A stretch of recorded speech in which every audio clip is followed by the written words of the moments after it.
بسم اللہ الرحمن الرحیم۔ زاد الطالبین کا دوسرا باب ہے جملہ اسمیہ، سبق نمبر 14 ہے کہ ظلم اندھیرا ہے۔ یہ نبی کریم صلی اللہ علیہ وسلم کی حدیث مبارک ہے۔ سب سے پہلے آپ عبارت دیکھ لیں، پھر ترجمہ کریں گے، تشریح کریں گے اور آخر میں اس کی ترکیب کریں گے۔ نبی کریم صلی اللہ علیہ وسلم نے ارشاد فرمایا الظلم ظلمات یوم القیامہ۔ یہ میں نے عبارت آپ کے سامنے پڑھ دی ہے، اب اس کا ترجمہ کرتے ہیں۔ ظلم قیامت کے دن اندھیروں کی صورت کے اندر ہوگا، اندھیروں کی شکل کے اندر ہوگا۔ اب چلتے ہیں اس کی لغوی تحقیق کی طرف۔ دیکھیں اس میں پہلا لفظ ہے الظلم۔ ظلم اس کا مطلب ہوتا ہے کسی چیز کو اس کی اصل جگہ اور اصل مقام سے ہٹ کر رکھنا۔ اس کی جو جمع ہے وہ ظلمات آتی ہے، جیسے کہ آپ کو اگلا لفظ لکھا ہوا نظر بھی آ رہا ہے، وہ اسی کی ہی جمع ہے۔ باب اس کا آتا ہے ضرب یضرب بھی باب آتا ہے اس کا، اور اسی طریقے سے باب اس کا سمع یسمع بھی آتا ہے، اور ایک اس کا مطلب یہ بھی ہوتا ہے رات کا طریق ہونا، جیسا کہ قرآن مجید میں بھی اللہ تعالیٰ ارشاد فرماتے ہیں فنادا فی الظلمات، کہ یعنی حضرت یونس علیہ السلام نے رات کے اندھیروں کے اندر یا اندھیروں کے اندر اللہ تعالیٰ کو پکارا۔ اس کے بعد اگلا لفظ ہے یوم۔ یوم اس کا مطلب ہوتا ہے دن، اس کی جمع آتی ہے ایام، اور جیسا کہ قرآن مجید میں بھی آتا ہے مالکی یوم الدین۔ اس کے بعد آخری لفظ ہے القیامہ۔ قیامہ اس کا مطلب ہوتا ہے مرنے کے بعد اٹھنا، قام یقوم سے ہے، باب ناصرہ ہے اس کا مطلب ہوتا ہے کھڑا ہونا، اسی سے ہے قیامہ، یعنی قیامت جو کہ قائم ہوگی یعنی کھڑے ہوگی، جیسا کہ قرآن مجید میں ایک اور جگہ پر بھی آتا ہے لا اقسم بیوم القیامہ۔ یہ تو ہوگی اس کی لغوی صرفی تحقیق۔ اب چلتے ہیں اس کی تشریح کی طرف۔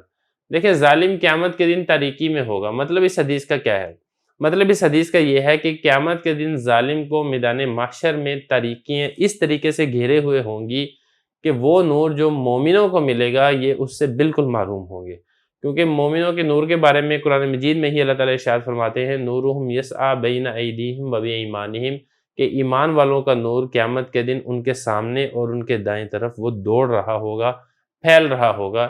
یہ جو نور ایمان والوں کو ملے گا، ظالم لوگ جو دنیا کے اندر جنہوں نے دوسروں پر ظلم کیا، زیادتی کی، اس نور سے وہ محروم ہوں گے، اور انجام کار ان کو ان کے ظلم کا بدلہ قیامت کے دن مل کر رہے گا۔ اللہ تعالیٰ کی جانب سے ان کو شدید ترین عذاب کا سامنا کرنا پڑے گا۔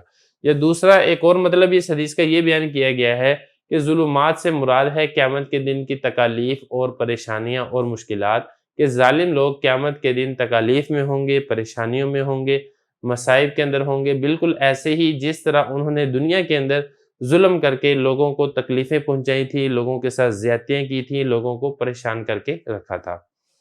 یہ تو ہو گیا اس کی تشریح۔ اب چلتے ہیں اس کی ترکیب کی طرف۔ دیکھیں الظلم یہ بنے گا مبتدا، اور الظلمات یہ بنے گا موصوف، اور یوم القیامہ یہ بنے گا صفت۔